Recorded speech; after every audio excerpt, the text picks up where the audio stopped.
Hello friends, welcome back to your own channel the key of success. दोस्तों, मैं आपसे simple सा एक सवाल पूछता हूँ। मान लो हमारे पास दो कंपनी है, कंपनी ए और कंपनी बी।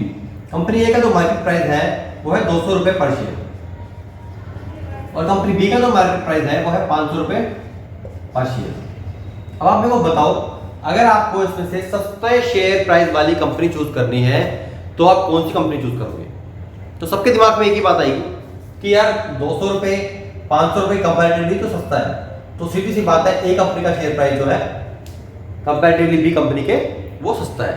बट ऐसा नहीं होता। किसी भी कंपनी का शेयर प्राइस महंगा है या सस्ता है उसको डिसाइड करता है उस कंपनी का पी रेशियो। तो ये पी रेशियो क्या होता है, कैसे कैलकुलेट होता है, इसकी क्या इंपॉर्टेंस है किसी भी स्टॉक को बाय और सेल करने पिक करने के लिए। तो ये सब बातों की चर्चा हम इस वीडियो में करने वाले हैं। लेकिन वीडियो को शुरू करने से पहले मैं आपको बता दूं कि अगर आप हमारे चैनल पर नए हैं तो प्लीज चैनल को सब्सक्राइब करें, बेल आइकन को दबाएं ताकि हमारी लेटेस्ट नोटिफिकेशन आप सभी को मिलती रहे। वीडियो को लाइक करें और ज़्यादा से ज़्यादा शेयर करें। और दोस्तों, एक बात इंपॉर्टेंट और है कि वीडियो को लास्ट तक देखें ताकि बीच में कोई चीज़ स्किप ना हो जाए। ठीक है दोस्तों, वीडियो को शुरू करते हैं। तो दोस्तों, पी रेशियो होता क्या है? पी रेशियो का जो बेसिक फंडा होता है, अगर इसकी बात करें तो ये होता है price to earning ratio. Price to earning ratio, ठीक है।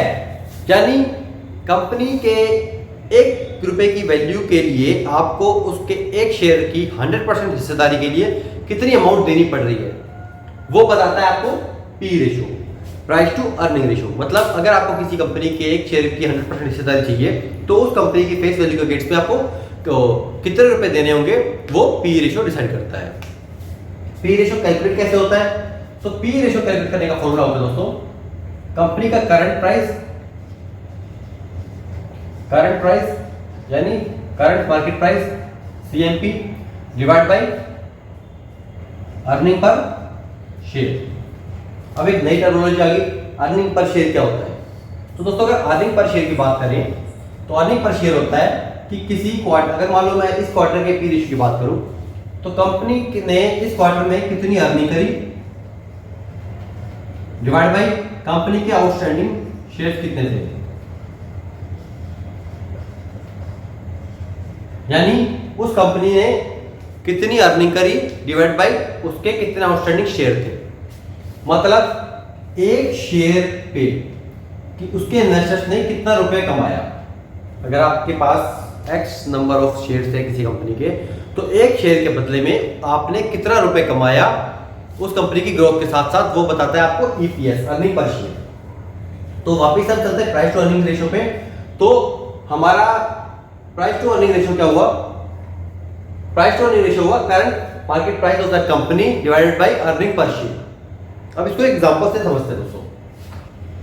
मान लो किसी कंपनी का किसी क्वार्टर में जो प्रॉफिट हुआ वो हुआ या अर्निंग हुई मान लो 100 करोड़ रुपए की, और उस कंपनी के पास 10 करोड़ शेयर फ्री फ्लोट में है। मतलब आउटस्टैंडिंग शेयर जो है वो 10 करोड़ शेयर है। तो इसका ईपीएस कितना होगा?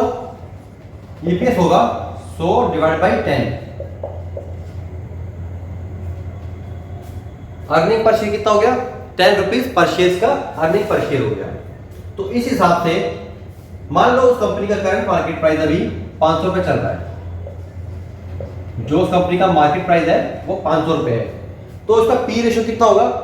उस कंपनी का पी रेशियो होगा current market price divide by earning per share, यानी 50। यानी 1 रुपए की वैल्यू वाले शेयर के लिए आपको 50 रुपए देने पड़ेंगे, तब जाके आप उसके एक शेयर के लिए 100% हिस्सेदारी आपके पास होगी।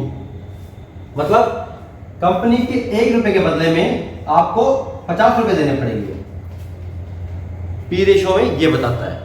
अब शेयर महंगा है या सस्ता है उसके दो रीजन होते हैं। अगर हाई पी रेशियो है तो उसके भी दो फैक्टर होते हैं। किसी कंपनी का अगर पी रेशियो हाई है तो उसके दो फैक्टर कौन कौन से होंगे? अगर हाई पी रेशियो है तो पहला जो फैक्टर होगा दोस्तों वो होगा कि कंपनी का share may be over valued है। मतलब कंपनी का शेयर वास्तविकता में महंगा है।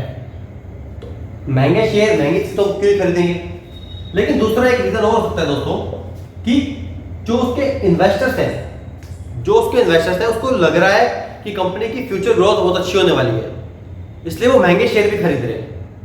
कि उनको पता है कि फ्यूचर में, जैसे मान लो आज की बात करें, आज की डेट में ईवी का जो सेगमेंट है वो बहुत तेजी से रफ्तार पकड़ रहा है, सेमीकंडक्टर की इंडस्ट्रीज है वो उसका अच्छा ग्रोथ होने वाला है इन फ्यूचर। तो हमें पता है कि सेमीकंडक्टर का जो ग्रोथ है अच्छा होने वाला है, तो भी इस इंडस्ट्री का जो है पी रेशो हाई हो सकता है, जिसके वजह से उनका पी रेशो हाई हो सकता है। सेम अगर किसी का लो पी रेशो है तो उसके भी सेम दो फैक्टर होंगे कि जो कंपनी है वो शेयर प्राइस जो है सस्ता है, अंडर वैल्यूड है, या दूसरा उसके इन्वेस्टर्स को लग रहा है कि इन फ्यूचर में जो उसकी ग्रोथ है वो बहुत ही स्लो ग्रोथ होने वाली है। या आप इस तरीके से देख सकते हैं, ये ग्रोथ है, इसको ग्रोथ बोलेंगे और इसको हमारा टाइम पीरियड है। तो टाइम के साथ ग्रोथ कम है तो लो पी होगा, टाइम के साथ ग्रोथ अच्छी है तो हाई पी होगा। ये दूसरे फैक्टर पे डिपेंड करता है। तो आई होप आप सभी को ये तो पता लग गया होगा कि अंडर वैल्यूड और high over valued stock P ratio से पता लगता है। लेकिन फिर से क्वेश्चन आता है कि किसी कंपनी का पी रेशो 50 है तो क्या वो अंडर वैल्यूड है या ओवर वैल्यू है, क्या है? मान लो एक कंपनी है, उसका पी रेशो जो है वो 50 है, तो क्या ये ओवर वैल्यूड है? क्या उसको बाई करना चाहिए?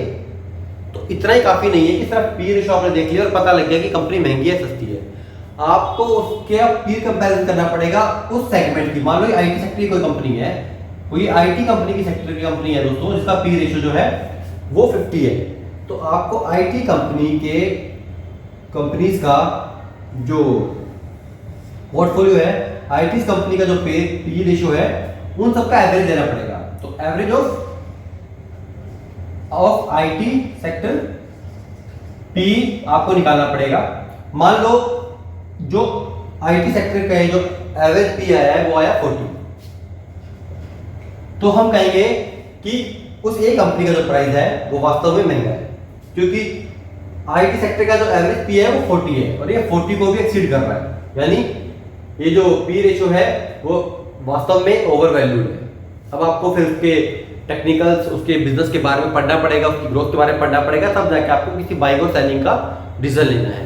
सेम दोस्तों, अगर मान लो एवरेज ऑफ आईटी कंपनीज 70 होता, 60 होता, तो हम कह सकते थे कि 50 पी रेशो होने के बाद भी कंपनी का प्राइस महंगा नहीं है, क्योंकि उस सेगमेंट की जितनी भी कंपनियां हैं उनका जो पी रेशो है, एवरेज पी है, वो मोर देन एक कंपनी के पी से ज्यादा है।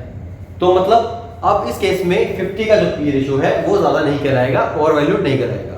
तो आई होप दोस्तों आप सभी को वीडियो इन्फॉर्मेटिव लगी होगी, तो प्लीज कमेंट करके बताएं, वीडियो को लाइक करें और ज्यादा शेयर करें। Thank you.